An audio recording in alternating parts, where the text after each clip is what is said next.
Good afternoon, good evening, where we are. I'm Ruben Hosha. I am the program manager at the World Fish Migration Foundation, and we are now in our 10th live event from Santarém in Portugal.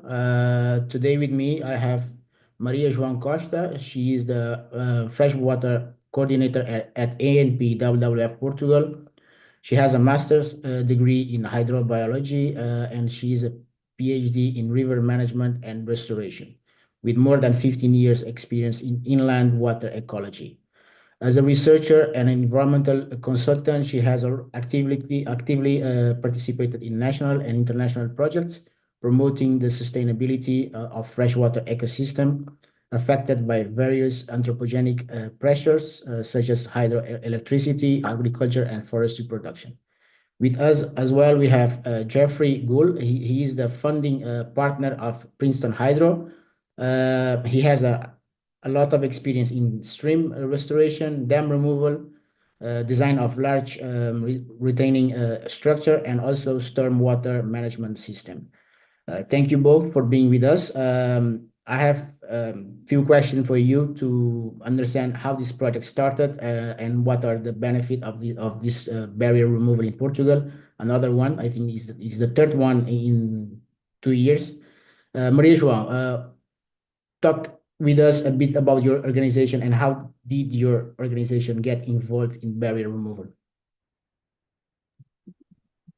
Hi, hello, good morning, afternoon, evening, everyone. Thank you for this show and thank you for introducing me, Ruben. I'm a freshwater coordinator, as Ruben said, from ANP, which is the Association Nature Portugal in collaboration with WWF. We are a non-profit, non-governmental organization for the environment, and we have several projects from all over Portugal related with ecological restoration, biodiversity conservation, and also active community involvement. Our projects are implemented in freshwater ecosystems, marine and forest. And we have also recently welcomed the sustainability of food systems. And we also have a very active environmental education, policy, and also communication team. Thank you, Maria João. And how did your organization start involved in barrier removal in Portugal?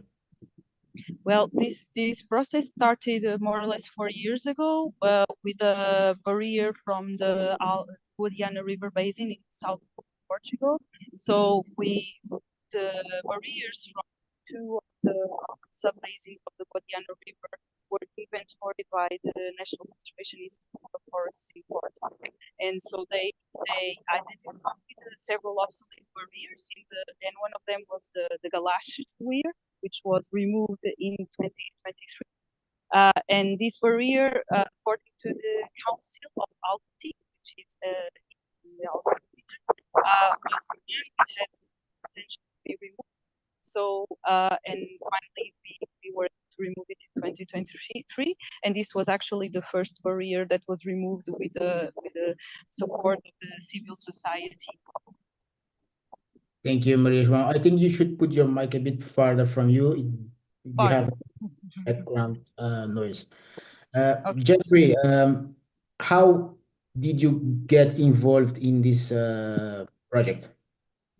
Well, it's a long and winding story, but what happened was actually, Ruben, I met you through Herman Wenigan at the World Fish Migration Foundation. And it really goes to show the value of the World Fish Migration Foundation and the networking. So he contacted myself as well as Lisa at American Rivers on the Galachus Weir. There were questions about constructability and things like that. And we were helping provide consulting on that one. And Lisa Hollingsworth-Segedy had also provided some consulting on that one. Then you reached out to us when you were at ANP about the Perofilho Weir, and that's when it was asked about. They needed a design to also help convince the owner of the weir to remove it. And so we ended up working remotely through back and forth with emails and video calls and in-field measurements coming back to us to help us design the project. So it's been a very enriching experience to and now that I'm here for the first time and seeing the project in person, it's been really it's great to see it came out as we expected. Thank you, Jeff. Maria João, could you show us around and explain where you are and what we are seeing, where the barrier was in the past, and what changes you see since the removal? Of course, it will be a pleasure. Let me see. Can you see it? Yes, we can see it. So there's Jeff. So here, well, yeah, here was where the barrier was. It was 3 meters per 1.7 meters high barrier. It was a concrete wall. It had a concrete wall. And so yeah, and it had a lot. Wait, sorry, it's going to fall. It had a lot of invasive species in the banks where above where Geoffrey is standing. We had the giant reed, and when we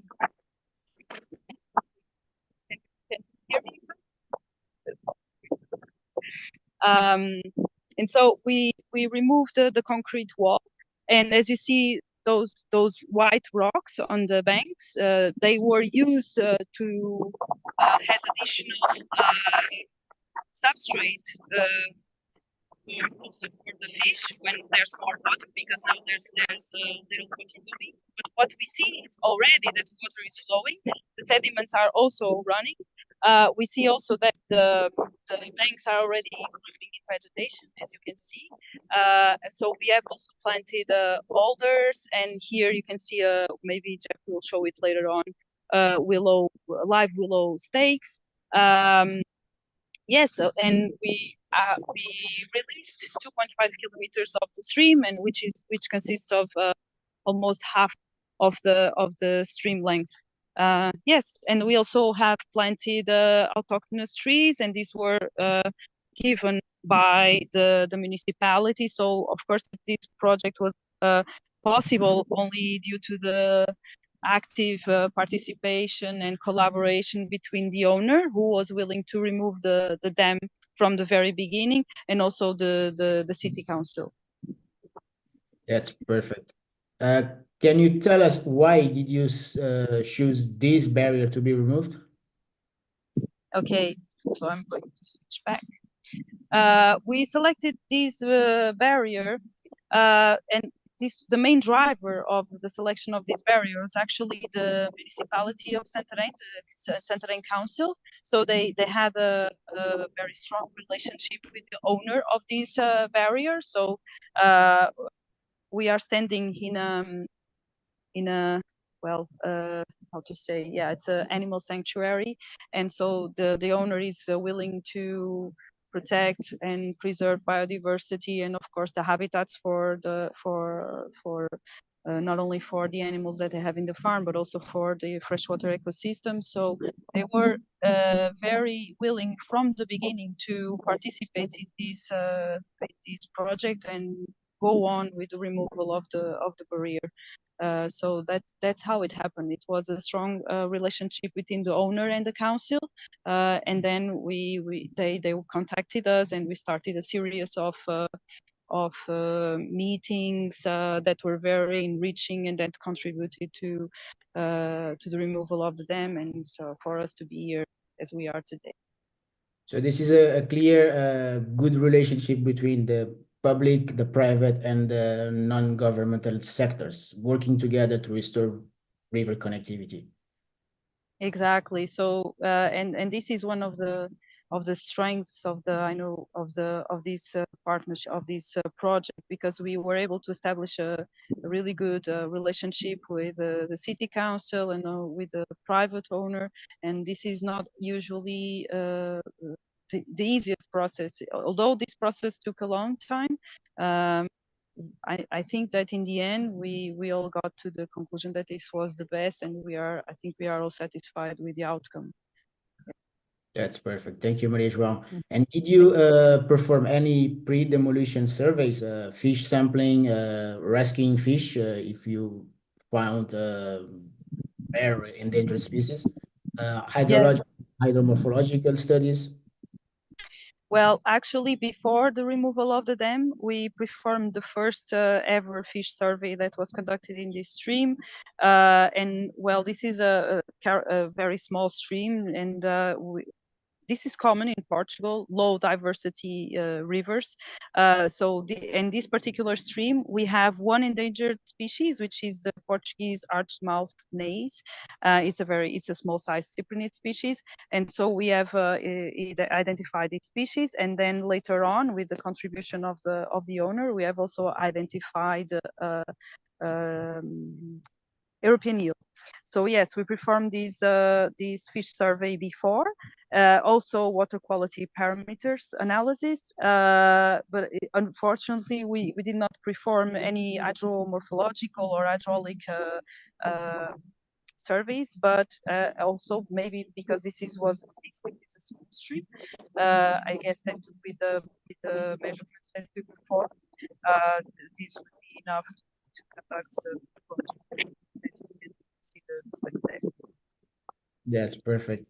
And Jeff, where did you get involved in the project? Where did you support the ANP-WWF Portugal team? I provided the design elements of the project. So there was a couple of different concerns, both from the owner and just for river stability. The owner wanted to protect the animals that were here, as well as ensure that the banks were strong enough to hold up after the dam was removed. And so I'll show you an example real quick of this is a timber retaining wall that we designed here. So it's called a vegetated timber wall, and it's in the long run it's biodegradable. We planted native willows here. The contractor planted native willows. We just specified it, and as Maria said, they put native alders on the tops of the banks as well, and so there'll be also other plantings going on. Another element of the project that we talked about was we sized the stone.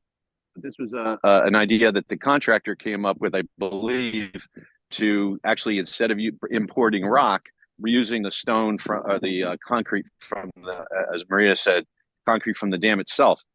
So you can see down here, they've used that for the armoring, and so that'll actually end up getting vegetated over time. And so we're sort of doing an upcycling of the material, a recycling for a beneficial use for the project as well. But so those were some of the design elements. We also got measurements in the field from the ANP staff who went out to do channel dimensions and some geomorphic reviews, and then that helped us size the channel as well. But and so it's worked out like I said, just like it was designed. And those were sort of the different elements of the project that we looked at. And as Maria said, there's now sediment which is supposed to be transported through the system is now moving. So it all looks really fantastic. That's great. It's another cooperation between your experience from US and an organization in Portugal. You providing the support to establish to stabilize the slopes and do the after removal restoration. Yes, and we worked also with a civil engineer here who was reviewing the project for the owner as well, and she provided some valuable insight as well. So it was a really nice international exchange of ideas with between professionals and engineers, and so we're just glad that we're able to support the ANP and World Wildlife Fund in this effort. So perfect. Thank you, Jeff. And Maria João, what were the biggest challenge that you faced during the process to implement this project? I think that one of the biggest challenge was to obtain the permit from the Environmental Agency of Portugal. So this is a time-consuming request, because in Portugal it's not yet standardized the process, so there's not like a protocol that we should follow to obtain the permit and then to build the project to finalize the removal. So I guess that this was one of the main challenges, and since it took some time to obtain the permit, actually it was by the end of 2023, then we aimed to remove the dam before the breeding season of fish. So we also have to comply with the ecological characteristics of fish fauna. And so we were aiming to remove the weir by beginning early March 2024, but then the heavy rainfalls came, which is good, but for the construction works was not good, so we had to postpone it again, and then finally we were able to remove it in September after the breeding season of fish. So I guess that these were the one of the major constraints that we were following, and I hope that now with the implementation of the nature restoration law, we will be able to, with the national restoration plans, we'll be able to implement a standardized protocol for the removal of the silos that we can do that. And I'm pretty sure that the ANP will lobby into this way to have standard approaches to do dam removal, barrier removal in general. So this project took more than 2 years when it was funded until the implementation. So we can see that it's not really easy to remove barriers in Portugal or anywhere else because that's an international issue. yeah, it's an international because of the complexity of these projects. Okay, thank you. Next question is how was this project received by the public? Oh, so regarding the owner, very well received, and of course that this property is also renowned. The owner is a renowned person here in the council. So in the end, we had a very nice closing event here in the property, and we got like all members from the city council, even from the government, and also of neighboring municipalities, and also the local community, and everybody was. So we were able to bring them here to see the project, and everybody was really happy with what was happening. And so they were, I think that everybody here in this municipality in particular are how to say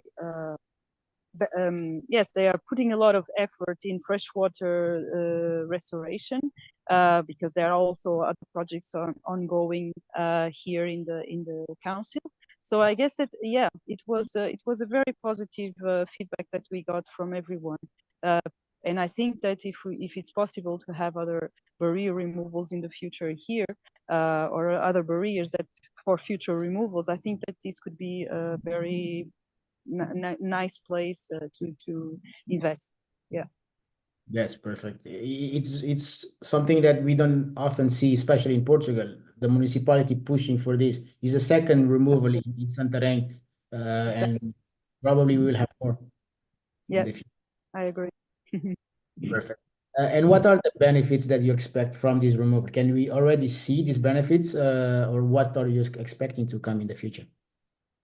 So apart from the 2.5 kilometers that of free-flowing river, which is great, I think that we already are seeing that new habitat is forming for the freshwater species. So I guess especially for these small size cyprinid, to have these tributaries free is great, because they can colonize these habitats, and of course to spread this particular species. Also, we hope that it will bring European eel as well, and we can already see that the sediment is flushing down and is it's going down, sorry, and it's already feeding hopefully the floodplains and making the soil a bit fertile for agricultural crops, for example.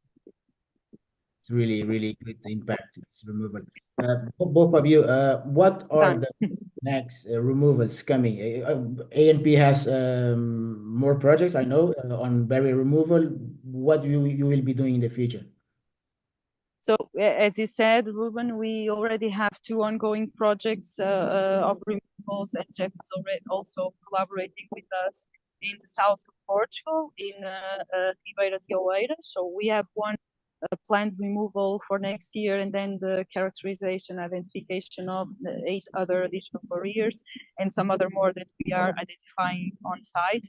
We were there last week, and for next year we have some very healthy relationships with other city councils, namely Sintra municipality. So we will aim for additional project next year, and we will apply for additional money for that.